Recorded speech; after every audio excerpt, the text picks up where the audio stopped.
Okay, I want to do a little video about my trailer, my homemade trailer. What I did is I took a wheelchair and I chopped it in half.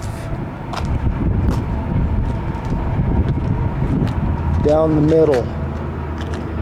And I separated them. And then I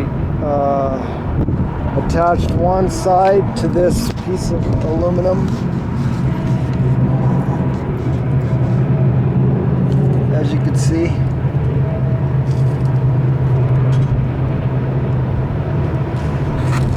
And then I used some of the parts and I extended it out. I had to splice it together in a couple spots with a smaller bar. And then I added 2 hooks here. And where is it? Sorry. A hook there.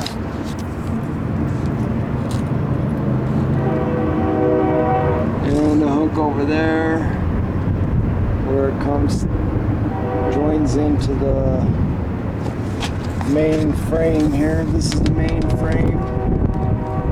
It's all welded together. And then to help sturdy it, I just basically made a really light PVC frame. I used, I think, 1 1/4 inch, if I could find it.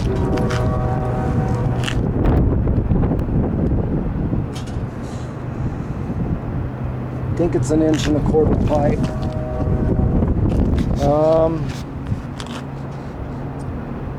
I incorporated the wheelchair stops. It's really cool because those are airless tires. I've already hauled my wife on this and she hauled me on it. So it didn't take long to make this trailer. The hardest part was the hitch. And if you're going to build a trailer, you're going to find out that the hitch is the hardest part. Unless you find a super good idea that you're comfortable with from someone else, then you're going to spend some time trying to figure it out. But this is what I came up with.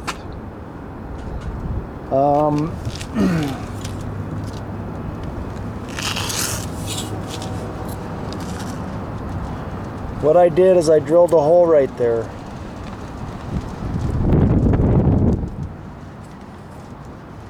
And it goes all the way through, and I put that. And then of course I bolted this to the frame, but I cut off a piece of this frame. This is a frame off of a woman's bike, a woman's Huffy. So then I cut this little tab off here that held the back wheel, and then I bolted it on where a bike rack would go. And basically I cut it down, cut the front part off. It's starting to rain now. So I went through so many phases of building this hitch that it kind of transformed into what it is now. It was kind of dangling there because I wanted it to where it would, with the trailer, it would be fixed in a certain position, but that idea didn't work, so I had to build these support bars. And I just went to the Ace Hardware, and I got these. I think they're half inch. What do you call it? Electrical conduit. And I got a pipe bender. I got one at a yard sale. I still need to file those edges, but so I had to make that curve so it wouldn't hit the back wheel. But it's very important to think about a hitch when you're building it, because if you put the hitch here, when you turn the bike, it's going to be turning on this back tire. This is going to be your pivot point. So when you turn, the trailer will not move when you turn the bike, because it'll be pivoting on this center right here that's touching the ground. So what happens when you have the hitch way out here is when you turn the bike, rather than the hitch being stationary there, it tends to move back and forth quite a bit. So you got to take that into consideration. You know how they have those one-wheel carts that have like an A-frame, I guess you could call it, coming from the back here, and then with a pivot point right here, and then the bike just leans back and forth. But that's a good idea with the one wheel, but you know, we're dealing with, you know, a much bigger trailer, and we're dealing with more weight, and we're dealing with two wheels. So right now, the way I had this before, which didn't work good, and I had to modify it from the last idea I had. I was trying to incorporate this. At first I wanted to have that as like a hitch, because it's a pivot, and I was going to put it there, but of course I ran into some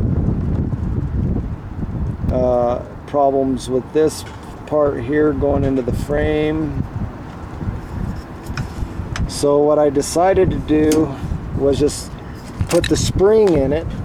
Oh, and by the way, that's a compression spring that I got at the hardware store for like $8, and then I screwed it in.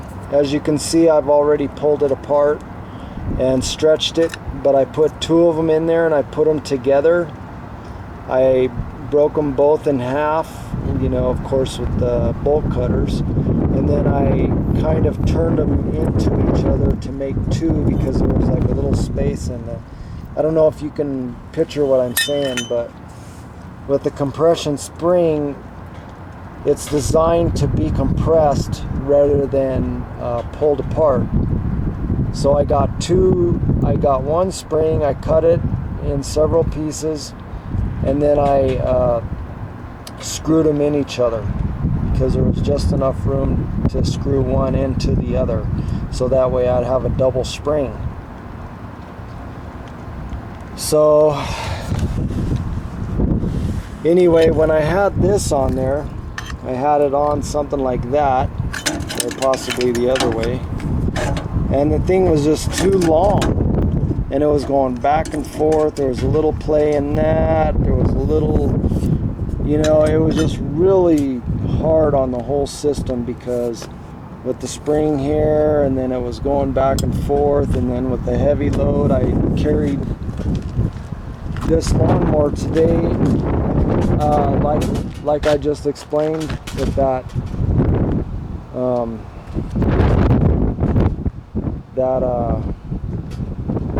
swivel wheel, whatever they're called. I don't know the name of it right now, but I hauled this lawnmower, and that thing is pretty heavy. Plus I had a little bucket with cans and stuff, and I had a little bit of a load in there. I did okay, but it was squirrely, so I had to change it, because tomorrow I'm going to yard sales, and I gotta load this thing up, and I gotta make sure it's going to be safe. So now I gotta figure out how I'm going to secure a safety strap on here in case those springs break, which I'm sure they're not the most strongest steel on earth. I mean, they're pretty strong, but you know, with all the moving and swiveling, and you know, they may break. So I better, you know, make sure that I put a safety strap on there in case it breaks. Then I have a backup plan. But then when you drill, do not drill out these holes here. If you choose to do this, I thought it was going to be wise for me to do that, but it was not wise, because look, see how it, well, the bolt's a little loose right now, but the bolt actually worked loose today on that side, so just keep them threaded and keep them in there. You know, you don't have to drill those out. But just some ideas, you know, that's the C-clamp. I mean, you could dream up your own concoction, you know, figure out how you're going to do it. I could have brought one bar out from here. Seeing this bar here, just to let you know, it runs all the way underneath, and it's secured in the middle there and then down there, so that when you're pulling, it's not just pulling there, but it's pulling down there, and then plus it gives stability in the middle. But I could have attached it there, but of course attaching it to your bike always takes a lot of fabrication, and I was going to, and you have to have one bar coming from here. I was going to have it coming from this part, from there, and then out to there. I hope you guys are, I hope this is easy enough for you guys to understand what I'm saying, but just takes a little bit of imagination. And then, just to let you know, with this PVC frame, I built it into this, see that's a little rusted there, because this wheelchair was in the shower. So I built this frame so that the metal frame would go into it. So hopefully, you know, it'll be okay. Hopefully it won't break apart. So this is my trailer, and that's my ideas, and I hope that you learn something and you get some ideas, because when I was searching online, I had to look for some ideas myself. It's always good to see what other people are doing. So, and to share with you, I have another project I'm going to do here with this wheelchair. So I'm going to build this into a trailer also. It's going to be kind of cool. So on this one, I'm going to do a full build, and I'll show you what I'm going to do to it and how I do it, so that way people will have more ideas on how to build trailers from scratch. But just to let you know, that other trailer, it wasn't cheap. Just these little corners here cost me 20 bucks for all those corners. Then I bought all these little bolts. Then I bought the spring, I bought the pipe. You know, just a lot of things. The expenses always add up. So anyway, I hope you enjoyed the video. Have a great day.